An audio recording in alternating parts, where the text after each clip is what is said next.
What's up guys, it's Eli. Welcome back to the channel for another video. In today's video, I'm going to show you guys how to use Sidechain in Luna. But first, what is Sidechain and when should you use it? Sidechaining is essentially when you're taking one signal flow and you're using that as the trigger for the processing that you have going on in a different signal flow. So basically, the signal flow that you want to affect would have the processor on it, and then you would use an external source to trigger that processing. All right, so basically you would have a compressor or an EQ or whatever it may be on a specific signal flow instead of that track itself triggering that compressor or that EQ or whatever that processing is. You have an external source, like maybe like your vocal, maybe triggering the compression going on into your keyboard track or your guitar track or whatever it may be. At the end of the day, sidechaining is a creative tool. It's something that you would use to enhance your mix. So there's not really a right way to use sidechaining, unless of course it's affecting your mix in a bad way.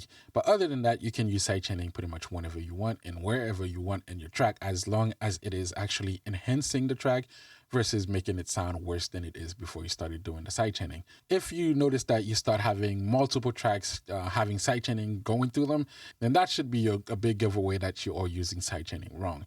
But other than that, sidechaining can be used basically wherever and whenever you want it to. There are really three ways that I use sidechaining in my mixes, and I'm going to talk about all three ways today, but I'm going to show you guys one way that I use sidechain. And at the end, you should have a pretty good understanding on what it is and how to use it. All right. So what are those three ways that I use sidechaining in my mixes? The first way that I use sidechain in my mix is to sidechain the main vocal to a delay. Now, why would I do that? Sometimes when I'm mixing, I don't necessarily want the delay to stop, but I don't want it to be bearingly loud on the mix to the point where it's annoying.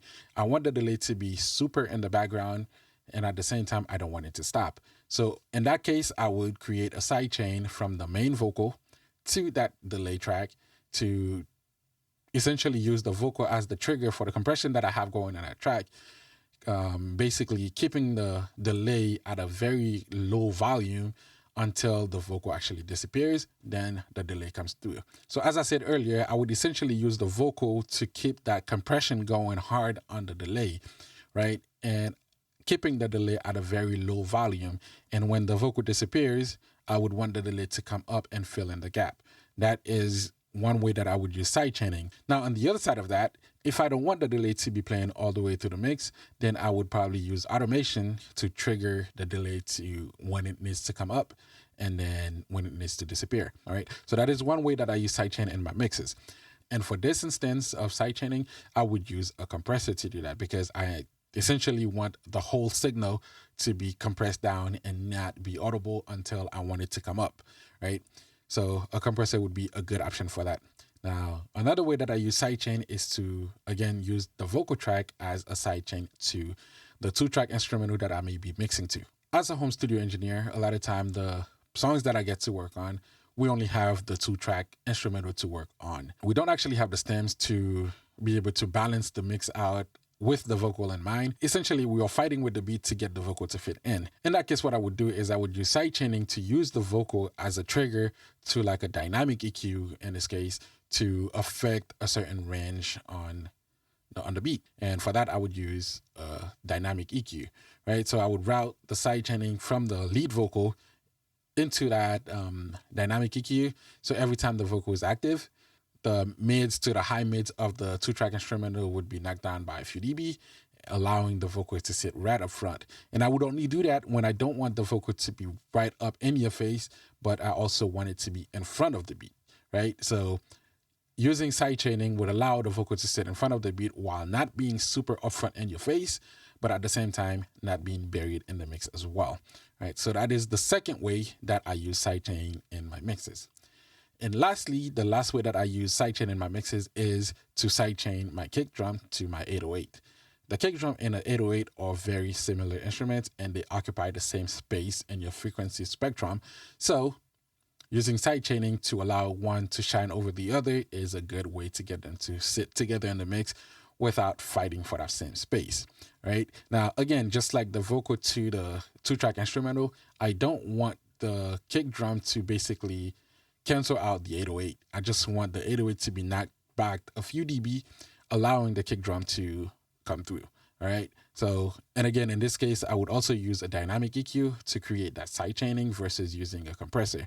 You can also use a multi-band compressor to do the same effect, but I don't know too many multi-band compressors that support sidechaining. So a dynamic EQ would do just fine. And I think I actually prefer using a dynamic EQ to do that because I want the specific frequency I want to be knocked down just a little bit more, and the side frequencies to be relatively knocked down, but not entirely, not to the same depth. The specific frequency I wanted to knock back a few dBs are affected, right? So in this case, I would prefer to use a dynamic EQ over a multi-band compressor, but you can use a multi-band compressor to do the same effect. All right. So that is basically the 3 ways that I use sidechaining in my mixes. So let's jump right into Luna so we can see how to set it up. One thing to keep in mind when you're getting ready to start mixing Luna is that Luna only has 1 sidechain input per track, right? So you need to use it sparingly. And like I said, before you start doing any sort of effects processing in your mix, you need to make sure that your mix is well balanced, right? So keep that in mind before you start doing sidechaining all over the place, right? It's time to see how we set up our sidechain. Remember, the track that you want to affect is the track that you're going to have your processor in. In this case, I'm going to sidechain my kick drum to my 808. The 808 is what I want to affect, so I'm going to have my dynamic EQ and my 808 track, all right? So I already set it up. I'm just gonna walk you guys through how to do it. And all right, so let's go. So I already have my F6 by Waves. This is my favorite dynamic EQ of all time.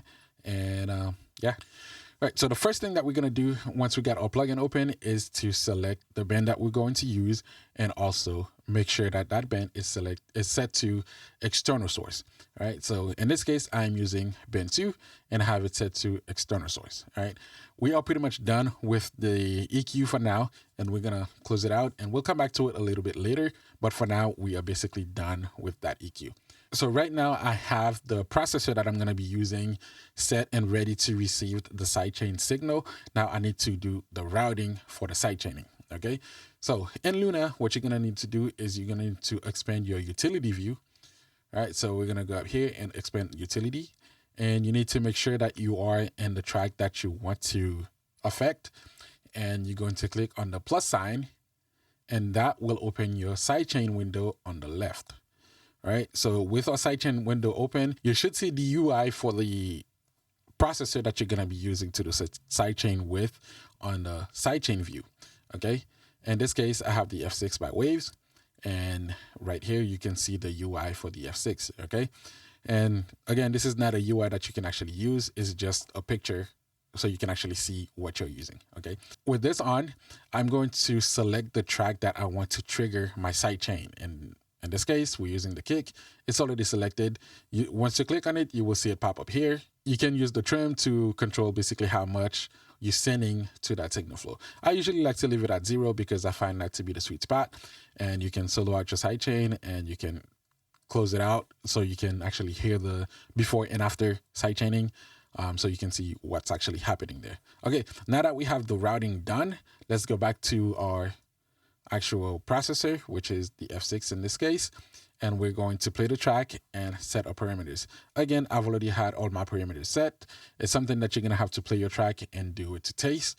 But in this case, what I did, I basically select the frequency that I wanted by using the frequency knob here, and I have it at 54, and my Q is at 1.7, relatively narrow, but not super narrow at the same time.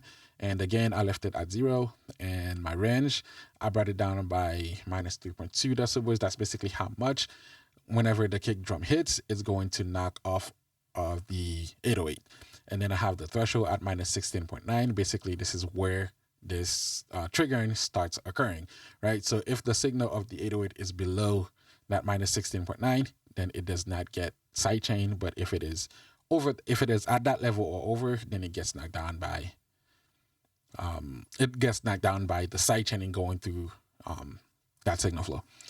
All right, and my attack is super fast, and my release is also super fast.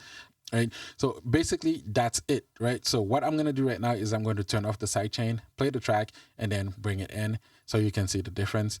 It's not a huge difference. I didn't want the 808 to disappear when the kick drum hits. I just wanted the kick drum to be in front. All right, so let's take a listen at the before and after.